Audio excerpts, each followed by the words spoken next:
Salam alaikum, mesdames et messieurs, bonsoir. J'espère que vous allez bien. J'espère que vous vous portez bien. Sahar Ramadankom ou Sahaf Tolkom surtout.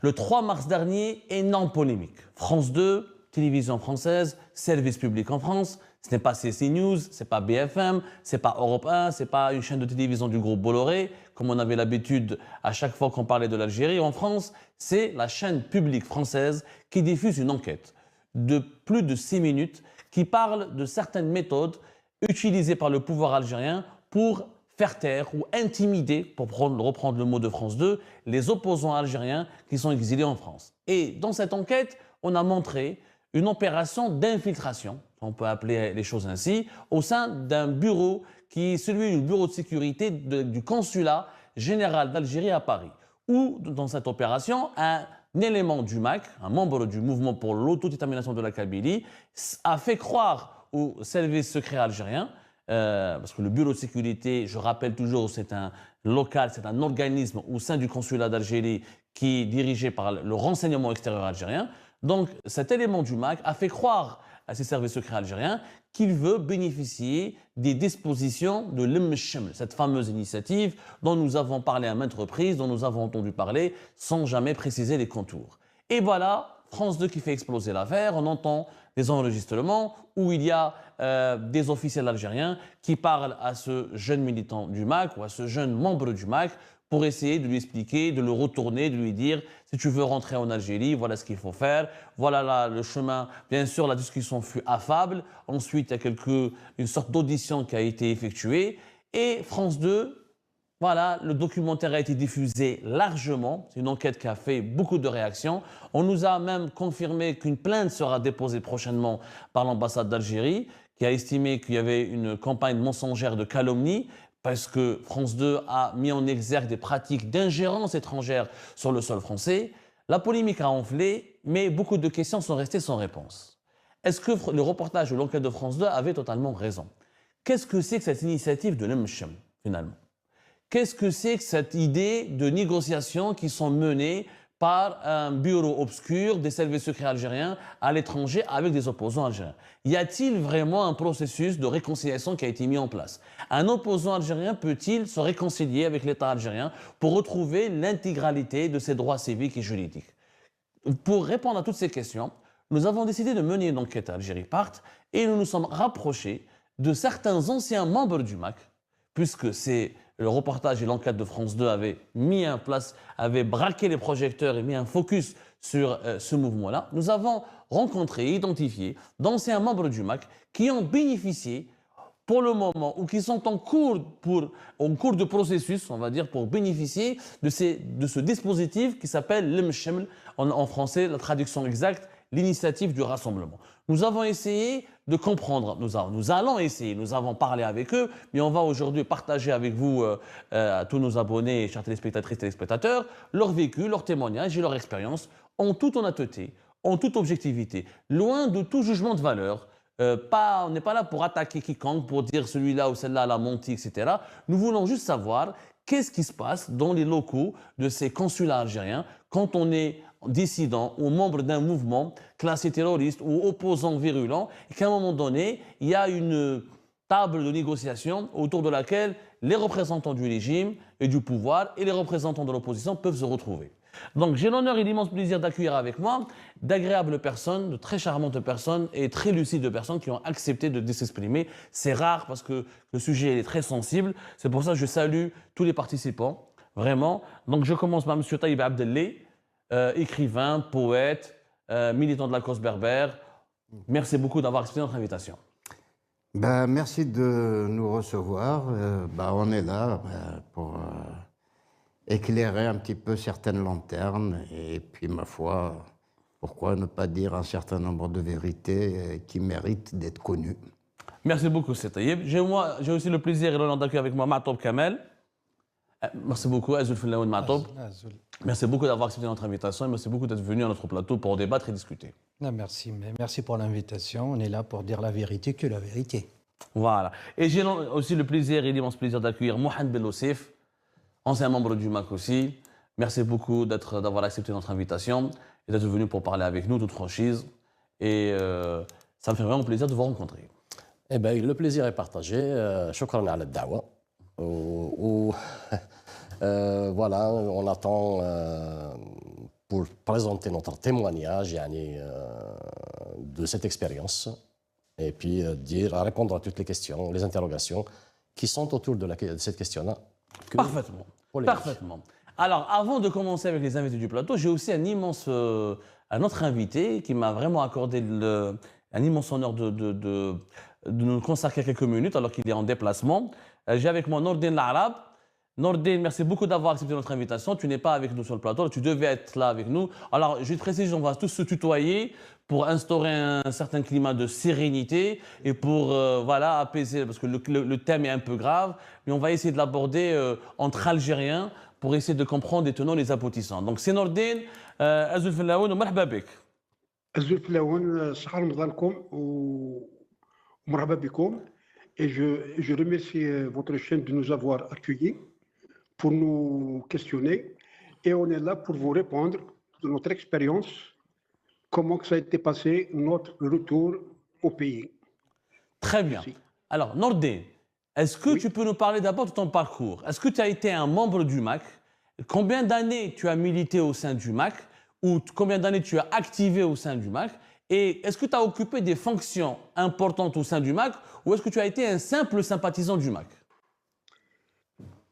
Donc, moi, j'étais un militant sincère au MAC pendant 7 ans. Après, j'ai occupé des postes de responsabilité tels que la formation ou dans le Parlement. Mais à un moment donné, je me suis... C'est-à-dire, il y a une période de relativisation. Alors, parce que moi, je ne veux pas devenir une marionnette entre des lobbies qui sont contre mon pays, où mon père, mon grand-père et mes parents et ma tribu se sont sacrifiés pour libérer cette Algérie sous l'emprise coloniale qui a duré 132 ans de mépris, de génocide et de négociation et de négationnisme. Voilà. Mais c'est Nordine. Tu me dis, voilà, c'est parce que il y avait des lobbies contre mon pays. Bon, le MAC, depuis 2013, clairement demande l'autodétermination, donc une forme d'indépendance et de séparatisme.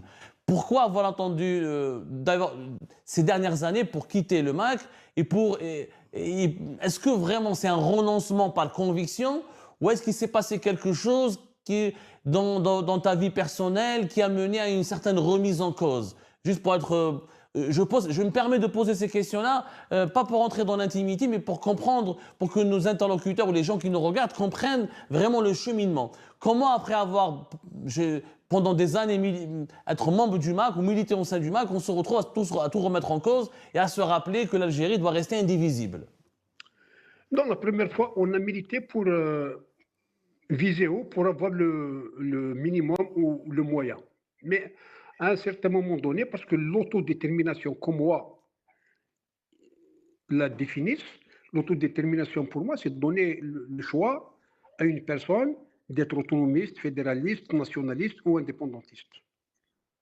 Voilà. Donc j'ai milité sincèrement, mais je vous le redis, à un certain moment donné, j'ai été rappelé par ma famille, mes parents et tout ça, c'est-à-dire parce que notre famille à Abbas, c'est une grande famille qui s'est sacrifiée, que ce soit avec les hommes ou avec l'argent, pour libérer ce pays. Donc comment je pourrais remettre en cause notre engagement pour une Algérie? Moi, je lutte pour une Algérie sincèrement meilleure, une Algérie démocratique, une Algérie sociale, une Algérie multiconfessionnelle, une Algérie multiculturelle.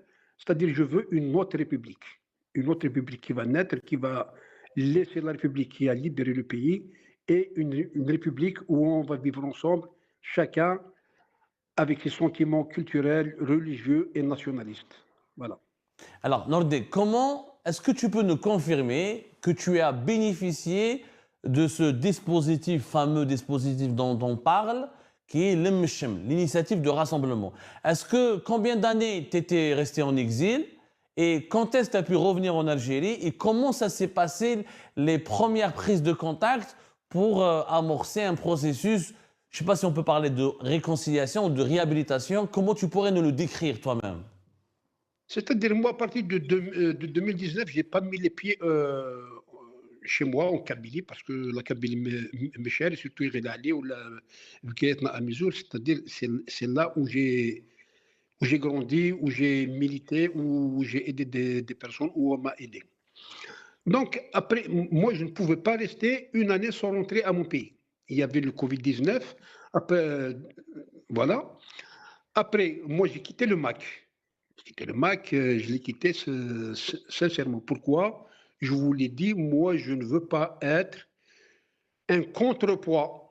Vous allez acheter 1 kilo de pommes de terre, il y a quelqu'un qui va prendre une tomate, il va dire, voilà, j'ajoute cette tomate pour... Non, raté. C'est-à-dire, moi, je ne serai pas une monnaie d'échange du Maroc ou d'Israël. Non. Voilà. Ou le Mali ou le Niger. Non. C'est-à-dire, moi, je suis souverain. Je suis un Kabyle, un Algérien et tout ça. Après, il y a des personnes, comme je vous l'ai dit, monsieur, tout à l'heure, j'ai été rappelé par ma famille à l'ordre. Dialouli, monsieur Nordin, rentrez, s'il vous plaît. Rentrez, même si la prison, rentrez. Après 2020, il y a le Covid. 2021, il y a des amis qui chuchotaient, qui sont retournés chez eux, ils sont revenus. Après, il y a un ami qui m'a dit, Nordin, va à l'ambassade et vous demandez le service social et juridique pour vous aider. Eh bien, ce que j'ai fait, j'ai pris mon destin en main, je suis parti dans mon consulat, je suis chez moi, j'ai un passeport valide, j'ai ma carte consulaire qui était valide, ma carte d'identité qui était valide, donc il n'y a aucun soupçon de ça. Je me suis présenté.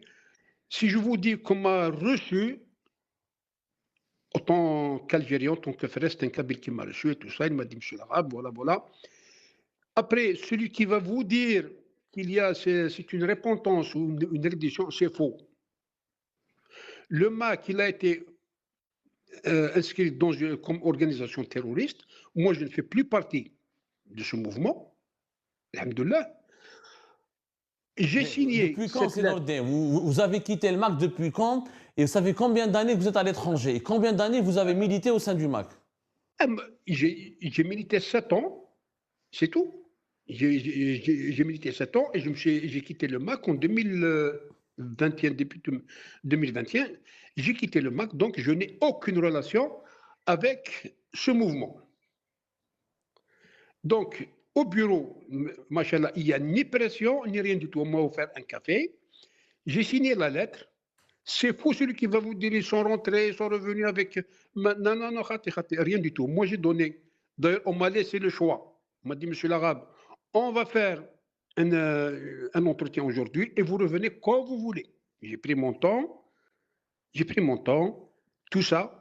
Et le gars là, c'est un intellectuel, c'est un gentil garçon, c'est un fils de bonne famille. C'est qui ce gars, Nordin, juste pour mieux comprendre? Qui était votre interlocuteur? C'est un agent des services secrets algériens ou c'est un responsable ou un fonctionnaire du consulat? Des services consulaires? C'est un fonctionnaire de l'ambassade. Oui. Je ne sais pas maintenant, est-ce qu'il est... voilà, voilà. Moi, je l'ai reçu, c'est une personne qui est propre, intellectuelle et tout ça. On a parlé, après on a fixé un autre rendez-vous pour lui donner mon passeport. Je lui ai fait confiance. J'ai signé la lettre comme quoi je ne suis plus parti, je ne fais plus partie de ce mouvement qui voulait le séparatisme. Après, il m'a dit, monsieur l'Arabe, quand vous voulez rentrer, vous prenez un billet et vous me dites. J'ai pris mon temps, sincèrement. Justement, cette lettre-là, dans le reportage et l'enquête de France 2, il a été affirmé que dans cette lettre, il y a une mention précise qui serait qu'on vous oblige à collaborer avec les services secrets algériens pour tout besoin d'une enquête sur le MAC. Est-ce que cette mention a figuré sur la lettre que vous avez signée, oui ou pas? Jamais. Jamais, jamais. On m'a dit que ce mouvement est inscrit comme organisation terroriste et vous ne faites plus partie et vous ne militez plus pour atteinte à la nation. Moi, je suis d'accord sur ça. Voilà. Peut-être il y a des glissades, on a glissé tous. Après, on s'est relativisé, on a demandé pardon, voilà. Mais il n'y a jamais eu ça. Il dit que la collaboration, non, non, non, non, rien du tout. Moi, j'ai signé la lettre les yeux fermés. Après, je suis parti en Kabylie le 6 mai. Sincèrement, monsieur les journalistes et les auditeurs, j'ai été accueilli comme un citoyen algérien par des frères, par des amis. Il y a des Kabyles, il y a des Oranais, il y a tout le monde. Ils m'ont accueilli. On m'a facilité le passage de C'est la Nordé. douane. Le 6 mai quoi? Le 6 mai 2021 ou 2022? 2024, je Le suis 6 mai parti. récemment, le 6 mai 2024. Très oui. bien. Votre précis. Vous avez été accueilli où? À l'aéroport, c'est ça? À l'aéroport d'Alger. Parce que, Voilà. juste pour savoir, c'est Nordé, est-ce qu'il y avait des condamnations à votre rencontre avant que vous avez commencé ces négociations, ce processus? Est-ce que vous avez fait l'objet d'un mandat d'arrêt, ou d'un mandat de recherche, ou d'un mandat d'amener, ou d'une condamnation par contumace? Sincèrement, moi, la première fois, je n'ai reçu aucune convocation, mais comme j'étais militant, on faisait des marches et tout ça, il y a Tahar, Kader et tout ça qui prennent des photos, donc peut-être on est là. Mais en arrivant, on m'a fait passer devant un procureur de la République, après devant un juge, après j'ai reçu une convocation d'être condamné À Alger, c'est ça? Devant un procureur? À Alger? à Alger. Sincèrement, j'ai été bien pris en charge. Après, lorsque j'ai vu que j'étais convoqué devant un juge pour appartenance à cette organisation terroriste, je me suis fait accompagner par un avocat. J'ai plaidé ma cause d'innocence. Moi, je n'ai pas tué, je n'ai pas volé, je n'ai pas détourné, donc j'ai été acquitté. Et je rentre et je sors, il n'y a aucune pression. Justement, Sénordé, est-ce que vous n'avez pas, est-ce que, juste Sénordé, en toute honnêteté, est-ce que vous avez été intimidé à un moment donné? Est-ce qu'on vous a obligé de donner des informations sur le fonctionnement du MAC? Est-ce qu'on vous a conduit dans une caserne ou dans un commissariat pour une audition sur place à Alger où on vous a demandé des renseignements bien précis? Est-ce que toutes ces pratiques-là ont été, est-ce que vous avez assisté à ces pratiques-là, oui ou pas? Monsieur Chemba, Oui. j'ai 67 ans. Allah yabarak. Voilà. Je vous le jure sur la tête de mes enfants et de ma mère que j'ai perdu dernièrement. À aucun moment donné, on m'a intimidé ou mis la pression. Je vous le jure. Voilà. C'est-à-dire, j'ai été accueilli démocratiquement, honnêtement, et c'est des personnes que je salue. Voilà. Et j'étais très, très content d'avoir des interlocuteurs intellectuels. C'est pas des... Il faut arrêter cela. Maintenant, le monde, il a évolué. Voilà. Non, mais justement, c'est Nordin. Comment vous avez rien fait dans la vie, tu l'as bien dit, tu n'as pas pris les armes, tu n'as pas volé, tu n'as pas détourné, et pourtant on t'a classé membre d'une organisation terroriste. Est-ce que c'est concevable qu'on classe quelqu'un comme terroriste alors qu'il a toujours été pacifique et qu'il n'a jamais pris ou fait du mal ou égorgé un coq? Voilà pour. Même à la fin. C'est-à-dire, placer quelqu'un en tant qu'organisation terroriste, il y a des lignes, à ma connaissance, qui ne sont pas franchies à dépasser. Par exemple, dans la Constitution, il vous dit que l'Algérie est unie et indivisible. Ce n'est pas uniquement en Algérie. Regardez les bases qu'on les a pris comme des organisations terroristes, les Corses, les Bretons, les Kanaks. C'est-à-dire, il y a la ligne à ne pas passer. À ne pas passer, il ne faut pas la dépasser. Et nous, malheureusement, on a essayé de dire ça pour avoir autre chose. Mais moi, je ne suis pas un terroriste. Moi, je refuse ça. Dès que j'ai vu ça, je me suis retiré. Parce que le terrorisme des années 90, moi, je l'ai combattu idéologiquement et physiquement. Est-ce qu'il y a eu des discussions entre toi, Sénordine, et les interlocuteurs des autorités algériennes? Est-ce que vous avez discuté, vous avez dialogué, débattu? Pourquoi vous m'avez considéré comme terroriste? Pourquoi vous m'avez malmené? Pourquoi vous m'avez fait des jugements? Moi, je ne défends que des idées. Est-ce qu'il y a eu un débat? Est-ce qu'il y a eu un échange? Il n'y a aucun débat. Il n'y a aucun débat. Moi, on m'a fait présenter devant le procureur de la République, à Alger. Après, je suis parti devant la cour. J'ai plaidé ma cause, pourquoi vous avez fait ça, pourquoi ça, on vous accuse d'avoir fait ça, d'affaire. Et moi, j'ai démontré que c'est faux. Après le débat, on était deux personnes, on a été acquittés. Il y avait 10 personnes qui ont été appelées à la barre, on était 2 à présent. Moi, j'ai fait confiance à mes interlocuteurs, j'ai fait confiance à la justice de mon pays parce que je voulais finir avec ça, quelle que soit la valeur de X. Et Sénordine, qu'est-ce que tu Oui. réponds à celles et ceux qui disent finalement c'est une forme de chantage? On vous a fait du chantage, tu rentres dans ton pays, mais à condition que tu renonces à tes activités politiques. Est-ce que c'est du chantage, oui ou pas, de ton point de vue? Est-ce que c'est pas une forme de Pour chantage? moi, c'est-à-dire, on ne m'a pas dit ça. Moi, je n'appartenais plus au MAC. Mais maintenant, si on a dit à des personnes, mais on l'a dit à des terroristes qui ont pris des armes et tout ça. C'était la fameuse loi sur la réconciliation.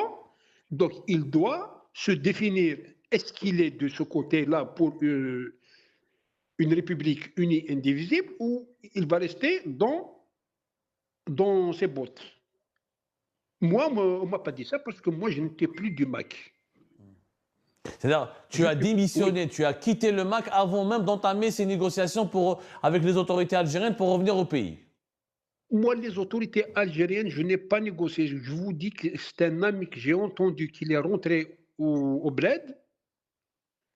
Après, c'est lui qui m'a conseillé. Il m'a dit, Nourdine, écoute, vas-y, pourquoi que je suis parti? Parce que il y a mon oncle Rahmou, Amim Khoran, qui est décédé. J'ai pas, et ça me reste toujours à la gorge. Il y a ma mère que je devais voir. Il y a mon pays, il y a mes terres, il y a tout ça. Je ne peux pas laisser mon pays wahdo. Parce que comme j'ai dit à la juge, je lui dis, moi, j'ai la cuisine à Annaba, j'ai le salon à Béjaïa et je dors à Oran. C'est tout ce pays, c'est tout ce continent qui m'appartient. Vous n'avez pas le droit de me le retirer ou de quelque chose. Et Et je suis William rentré pour régler Sénordine, mes affaires. vous repartez souvent en Algérie, tu arrives en famille, tu repars, tu ressors, il n'y a plus aucun souci. Combien de temps tu étais obligé de rester en Algérie pour faire accomplir toutes les procédures judiciaires ou je ne sais pas lesquelles, afin Non. d'être blanchi et de retrouver... Est-ce que tu as retrouvé d'ailleurs tous tes droits civiques et juridiques? Moi, je suis rentré le 6 mai. On m'a dit, monsieur, si vous voulez repartir, vous repartez. Il n'y a aucune organisation. Mais je suis resté jusqu'au 10 juillet. J'ai tout réglé mes problèmes. Après, il y a l'annonce du jugement le 11 décembre. Je suis reparti le mois d'octobre, le mois de novembre. Je repars souvent. Selon mes moyens, je repars souvent. Il n'y a personne qui dit que ne part pas ou ne rentre pas. Non, c'est mon pays, c'est ma maison. Je rentre sur BGS, sur Alger, et je rentrerai la prochaine fois. Je vais descendre à Constantine. Voilà. Il n'y a plus aucune forme de restriction pour accéder au territoire national, pour ressortir du territoire national. Tu n'as plus jamais été inquiété ou convoqué ou harcelé sur place par aucune forme d'autorité? Aucune. Je suis libre comme un poisson dans l'eau.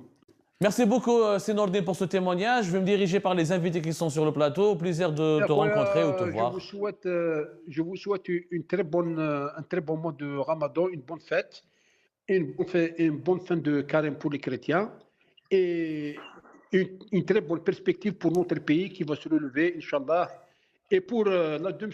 Abdou Soumar, moi j'ai répondu à ce reportage-là. J'attends la réponse du médiateur.